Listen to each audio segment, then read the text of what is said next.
Hello दोस्तों, नमस्कार, प्रणाम। कैसे हैं आप सभी लोग? उम्मीद करते हूँ आप लोग अच्छे होंगे, स्वस्थ और मस्त होंगे।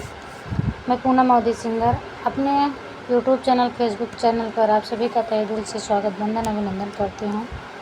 और मैं आज आप सभी के बीच में एक बहुत ही प्यारा सोहर गीत लेकर आए हूँ। तो फ्रेंड, इस गीत को सुनिएगा और जैसा भी लगेगा कमेंट बॉक्स में आप लोग बताइएगा। तो चलिए हम सुनाते हैं अपने इस गीत को। पनवानियन धाना पातर कुसुम ऐसन सुंदर, कुसुम ऐसन सुंदर हो।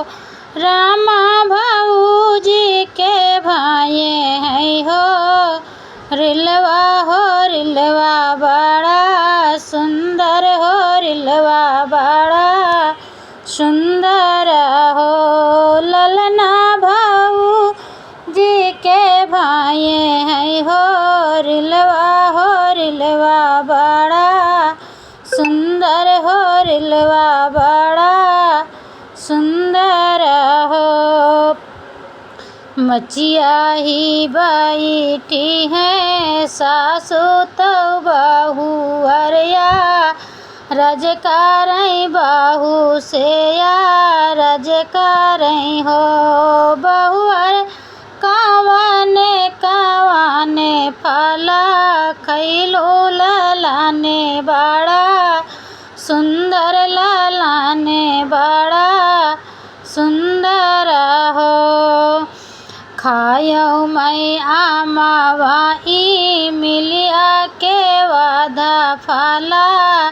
केरवन के वादा फला केरवना हो। सासू छिली छिली खायऊ नाओ।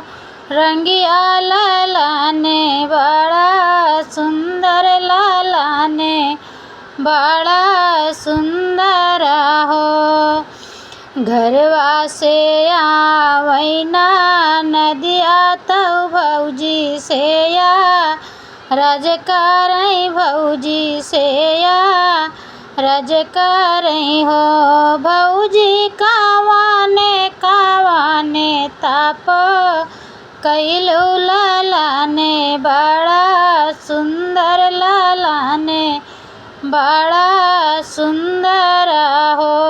भौजी कावाने कावाने ताप कैलू ललाने बड़ा सुंदर। ललाने बड़ा सुंदर हो।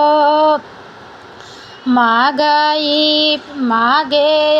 पूसे के माँ हिनवाया गिनी नाही। ताप्योवा गिनी नाही तापे मुहो। ननदी भोराही में सुर जुमानायो। ललाने बड़ा सुंदर। ललाने बड़ा सुंदर हो। मागाई माँ के नहानवा गिनी नाही। ताप्योवा गिनी नाही तापे मुहो। ननदी भोराही में सूरज मानायो। ललाने बड़ा सुंदर। ललाने बड़ा सुंदर हो। दुअरा से आवै देवरवा तऊ भौजी से या। रजकारई भौजी से या रजकारई हो। भौजी के करी से जरिया तुहू सूत्यू। ललाने बड़ा सुंदर। ललाने बड़ा सुंदर हो। सोयऊ मैं पिया की गोदिया तो सैया की से जरिया। तो सैया की से जरियाई हो। देवरू सपने मा तो होरिसु रतिया। ललाने बड़ा सुंदर। ललाने बड़ा सुंदर हो।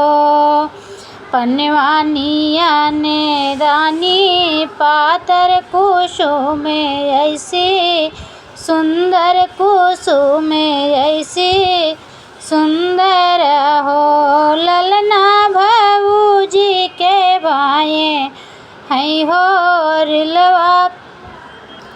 रिलवा बड़ा सुंदर हो रिलवा बड़ा सुंदर हो।